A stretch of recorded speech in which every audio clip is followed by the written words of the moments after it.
ଆଜ୍ଞା ମୁଁ ଘର ଏଇ କଟିକଟା ଅଞ୍ଚଳରେ ମୋର ଜଣେ ରିଲେସନଙ୍କ ଘରକୁ ଆସିଥିଲି।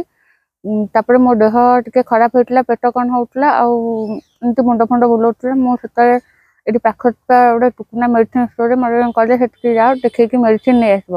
ତାପରେ ମୁଁ ସେଠି ଯେତେବେଳେ ଯାଇକି ପହଞ୍ଚିଥିଲି, ସେଠିକାର ତାଙ୍କର ଯେଉଁ ଟୁକୁନା ମେଡ଼ିସିନ ଷ୍ଟୋରର ଓନର ଯିଏ, ସେ ମୋତେ କହିଲେ ଡକ୍ଟର ଆସିବେ, ଭଲ ଡକ୍ଟର ଅଛନ୍ତି, ତମେ ଦେଖେଇକି ପଳେଇବ।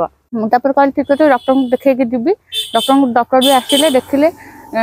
ମୁଁ ଏମିତି ତ କହିହେବନି, ଯେହେତୁ କ୍ୟାମେରା ସାମ୍ନାରେ କହିହେବନି ସିଏ ମୋ ସହିତ କ'ଣ କରିଛନ୍ତି, ଜଙ୍ଘ ଫଙ୍ଗରେ ହାତ ମାରିଛନ୍ତି, ଆଉ ବି ଏକ୍ସଟ୍ରା କିଛି ହେଇଛି ଯେଉଁଟାକି ବି ମୁଁ କହିପାରିବିନି। ମେଡ଼ିସିନ ଖାଇଲା ପରେ ଦିନେ ଖଣ୍ଡେ ଖାଇଲି, ତାପରେ ମୋ ଦେହଟା ଅଧିକ ଖରାପ ହେଲା।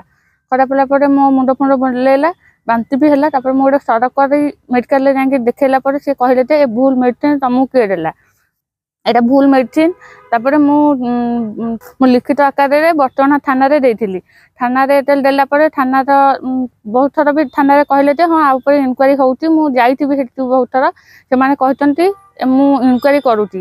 ମୁଁ ଏଇ 2 ଦିନ ହେବ ଶୁଣୁଛି ଗଣମାଧ୍ୟମରେ ସେ ଜଣେ ଫେକ୍ ଡକ୍ଟର ଥିଲେ, ଏ ମେଡ଼ିସିନ ଷ୍ଟୋର ବି ଗୋଟେ ଫେକ୍ ବୋଲି, ତାର କୌଣସି ଇଏ ନାହିଁ ବୋଲି ତାକୁ ବି ମୁଁ ଶୁଣିବାକୁ ପାଉଛି। ମୁଁ ଏତିକି ଅନୁରୋଧ କରୁଛି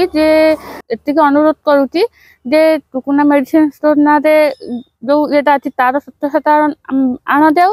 ଦ୍ୱିତୀୟ କଥା, ସେ ଯେଉଁ ଏକେ ଜୟସିଂ ଡକ୍ଟର ତାଙ୍କ ନାଁରେ ବି ମୁଁ ନେଇ ଲିଖିତ ଅଭିଯୋଗ ମୁଖ୍ୟମନ୍ତ୍ରୀଙ୍କ ପାଖରେ କରିଛି, ଆଉ ଆମର ପୋଲିସ ମହାନିର୍ଦ୍ଦେଶକଙ୍କୁ ଲିଖିତ ଅଭିଯୋଗ ଜଣାଇଛି।